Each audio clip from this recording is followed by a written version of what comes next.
Jak majmunče Manče našlo novih pajtašoh.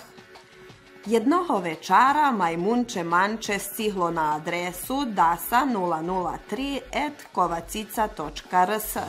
Novu hasnovateljku internetu, 8-ročnu Dašu z belave ulici číslo 51 u Kovačici, Manče takoj poljubel.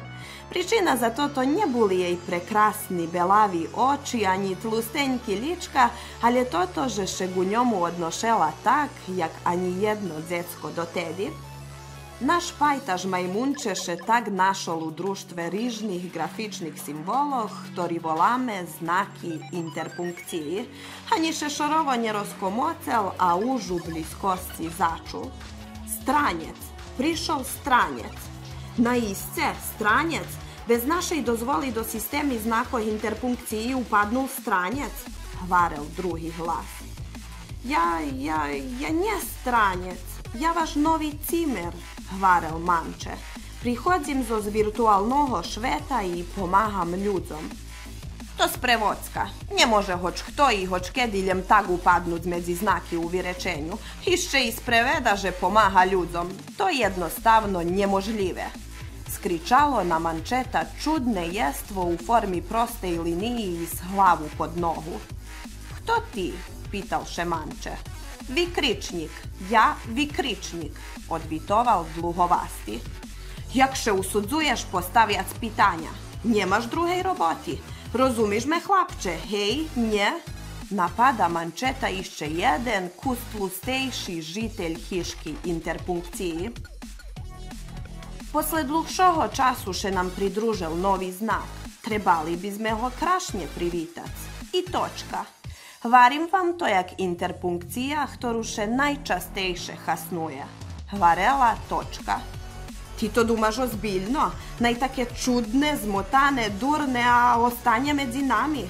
A jaku funkciju bude mać u rozdvojovanju tekstu na virečenja i časci virečenja? Pitalše znak pitanja. Prebacce pajtaše, že upadam do slova. Konječno še ohlašel Manče. Došle bodce najše predstavim. Meno mi znači Manče. Prihodzim z virtualnoho šveta i pomaham ľudzom u komunikovanju po e-mailoh. Zekujuci tomu, že u jednej sekundi možem preljecit kolo šveta, ľudze možu medzi sobu posilac elektronsku poštu. Koleginjo Točko, tebe to sigurno jasne. Ša i ti čast e-mail adresi. Prisutnaš jaži u tej najnovšej dasa003@kovacica.rs. Tolkuje Manče. Ti čast jakih šik e-mail adresoh? Robiš nam za hriptom? Pripoznaj, či to pravda, co Manče hutori. Nahnjivano postavja pitanja znak pitanja. Dost, už na isce dost. Pušce Mančeta najše vijašnji. Pretarhnul vikričnik znak pitanja. Hej, modlim vas, pohopce kolegove, najše vijašnji, či pripada našej grupi, dodava zapjata. I već znak pitanja konječno hvarel.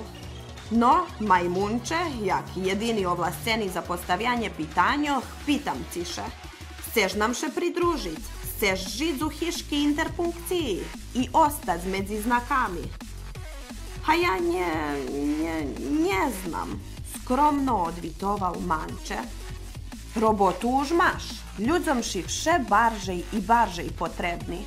Može budaš baržej jak dahto z nas. Daša se položela do našej hiški interpunkciji. Popri vikričnika, znaku pitanja, zapjati i mnje, točki, u hiški bivaju i drugi žitelje. I od njih zavišičiše zloža, že biš bul naš prijatelj. Šitski zme buli njedovirljivi, ale mušimeše zložic. Hvarela smuška, a smužočka dodala. Jaše zo staršu šestru smušku mušim zložic. Dumame, že dumku troh točkoh pretarhli kavički i 2 točki. Hutorime vam. Manče od nješka bude naš novi pajtaš. Točka iza pjata, zahradzenja, apostrof iza pjataljem mahali slavu. I tak naš junak Manče postal rovnopravni žitelj hiški interpunkciji. Skazku napisala Katarina Bagljaš, Prekladateljka i naratorka Maja Zazuljak.